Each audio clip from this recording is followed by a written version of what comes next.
Hello, this is session 3 on ICT trends and their implications for tackling climate change. Here we will describe the use of ITC and some interesting trends within the technology. The objectives of the session are to identify the information and communication needs for climate change adaptation and mitigation, to describe some of the important ICTs for our purposes, and to describe some of the trends in the ICT industry and how these may promote climate change adaptation, mitigation, and green growth. Let's begin with describing information and communication needs for abating climate change and how ICTs can help fulfill some of these needs. ICTs enable people to share information. There are networks of researchers, professionals, and the general public who are working on analyzing challenges and solutions for climate change adaptation and mitigation. They need information to do this in order to test their ideas for benefiting from climate change, moderating its harmful effects, and finding alternatives to our current modes of energy production and use.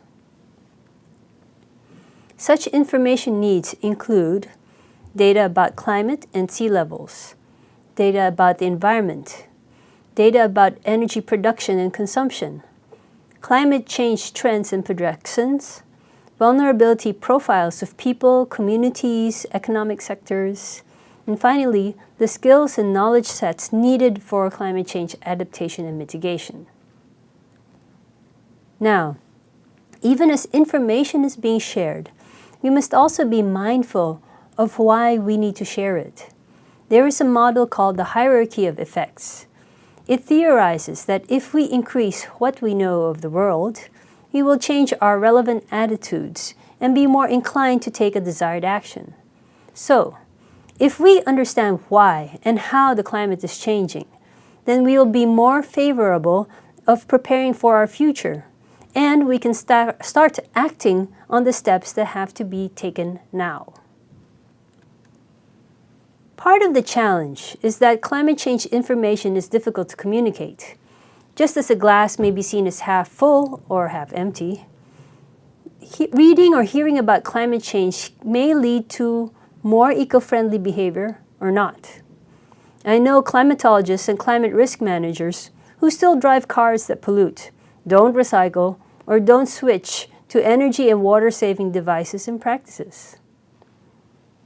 There seems to be a disconnect between information producers and end users, in that the same information may be interpreted differently.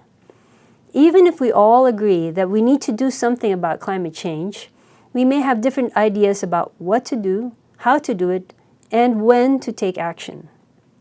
This just means we need to keep up our discussions, we need to band together with those who are like-minded and take action.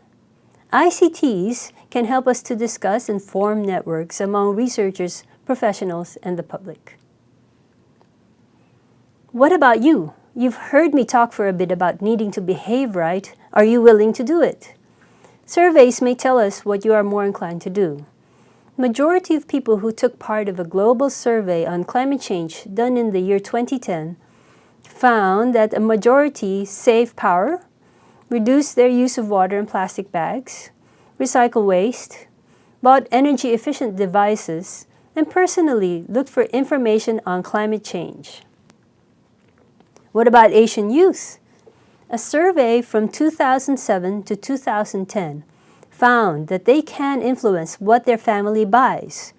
So then it would be good if you and more of your friends would insist on buying ecologically friendly products. 2/3 of the youth surveyed were concerned about the effects of climate change, especially the kids from the Philippines, Thailand, and Hong Kong.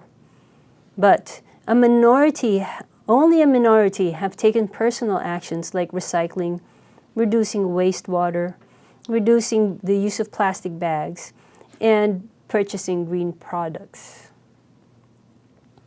The next slides show the options given in the global survey on climate change. Which ones have you done? I've marked the things that I do personally. like save power, recycle, and encourage my friends and colleagues to do the same. So take some time to check which ones that you have been doing, and then figure out if you can do the rest that you're not doing at the moment. Now, the next half of the session is devoted to ICT trends relevant to abating climate change. The first trend is about digitization, wherein we are changing manual processes like records keeping from being paper-based to being digital. We can keep more quantities of data in digital media like hard disks, compact disks, thumb drives, and on machines called servers that are distributed around the world. So much now is in digital form that some goods and services have already electronic equivalents. We can buy in electronic form newspapers, music, movies, games, and even textbooks for your college courses. We can have concerts and lectures for your handheld devices or broadcast over the internet. This is dematerialization. What are the technologies that we can tap to abate climate change? We have made travel and sending documents virtual to eliminate vehicle emissions from these acts. The picture on the slide is funny to someone who was born by the 1970s, because we see all the technology that has been made digital and have grown progressively smaller. There are sensors and network of sensors for gathering data about our environment, like humidity and pollution levels. The internet makes it possible to divide data storage and process calculations over many machines. And finally, we are connected to thousands of people simultaneously through social networking sites like Facebook and Twitter. This slide is talking about how the IT industry is looking at making its data centers green. It examines the design of facilities to reduce the energy that it consumes in order to cool machines. So these are the trends that have been coming through the IT sector and now are being looked at through climate change adaptation and mitigation to see their potential for helping us abate climate change. Now, since we talk about ICTs and promoting their use, we must also talk about e-waste and recycling electronics. Electronics tend to have toxic and hazardous materials inside them. Now, massive amounts of e-waste from discarded devices have grown over time, and we need to find a way how to recycle these and remove their effects from the environment. There has been a phenomenal growth in electronic consumption in Asia, and so we must be mindful of the waste that we can generate. We have to think of an efficient e-waste management strategy. That means we look at collection, improving the number of collection points for electronics. We have to think about how to dismantle these electronics and how to process the different parts so that they can be recycled later on. And that if there are any hazardous materials inside, they can be treated before they are released into the environment. This brings me to the idea of green computing. In green computing, we want to see that the ICT industry is economically viable, but at the same time, it should have a minimal environmental impact.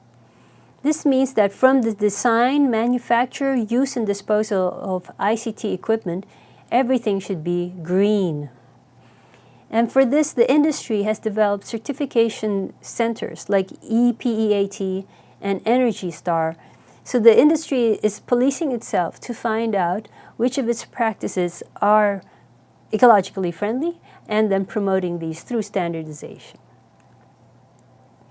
Now I would like to bring a couple of case studies to your attention that typify the trends and application of these trends.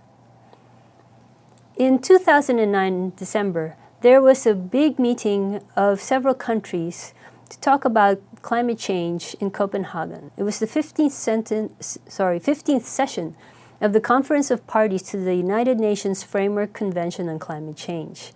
At this meeting, delegates from many countries gathered to discuss their issues and talk about the different solutions for abating climate change through adaptation and mitigation.